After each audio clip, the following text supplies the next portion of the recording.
Garee fitirooraa haadha fabbaa keenyaaf. Garee fitirooraa haadha fabbaa keenyaaf. Haadha fabbaan keenyaa diinii nu barsiisa. Karaa islaamummaa irra nu guddisa.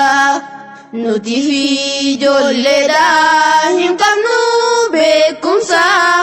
Fuulduree Rabbiitti nama gaafachisa. Barguyyaa akhiraa nama gaafachisa. Hadiisa Rasuulaa minurraa fudhattu.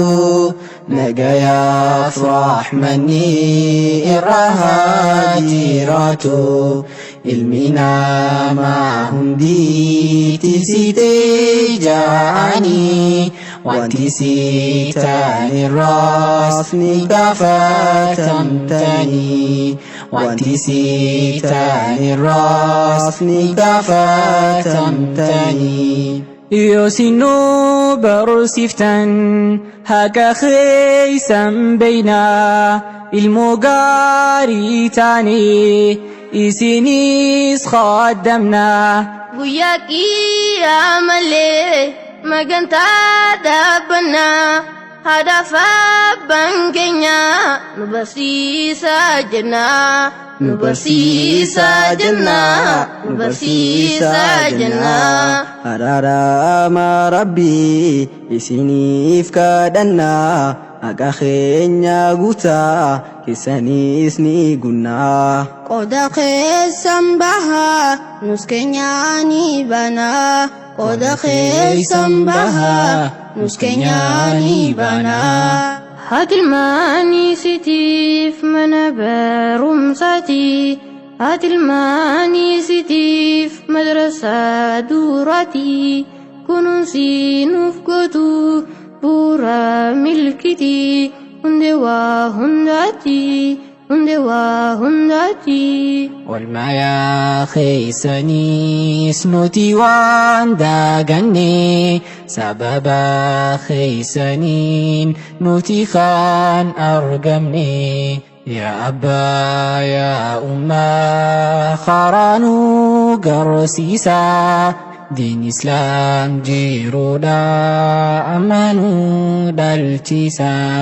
Diin Islaam jiruudhaan amma nu dhalchisa.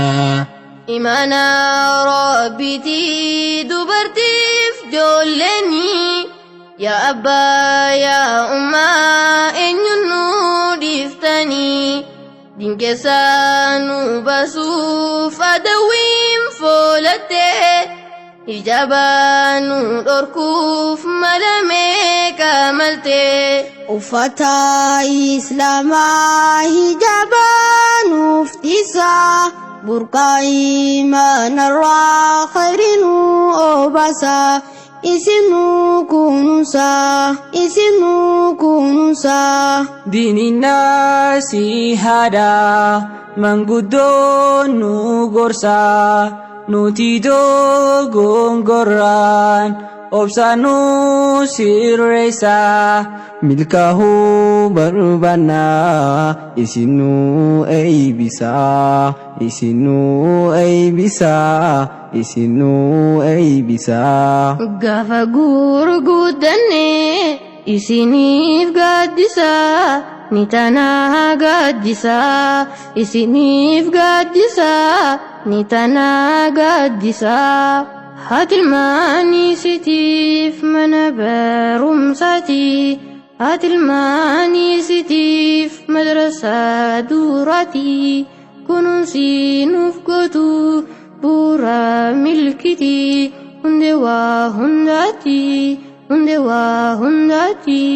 Haati ilmaanii sitiif mana barumsaati.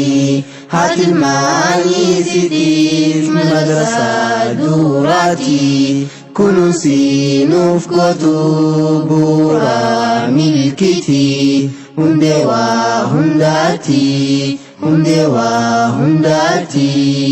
duniyaa aarihu malaysin daaganne yaanni keessan sirrii nasihaa fuudhanne arrarraa eegallee waan dabree toyfanne isin kunuunsuudhaaf mudhii jabeeyfanne nulachuu qophoyne ilmaan nurra caalu isin haa taasisu nasriinuutiin argin isin haa agarsiisu qur'aanaaf hadiisaa isin haa barsiisu jannatul firdawsiin isin haa badhaasu isin haa milkeessu amiin amiin amiin amiin amiin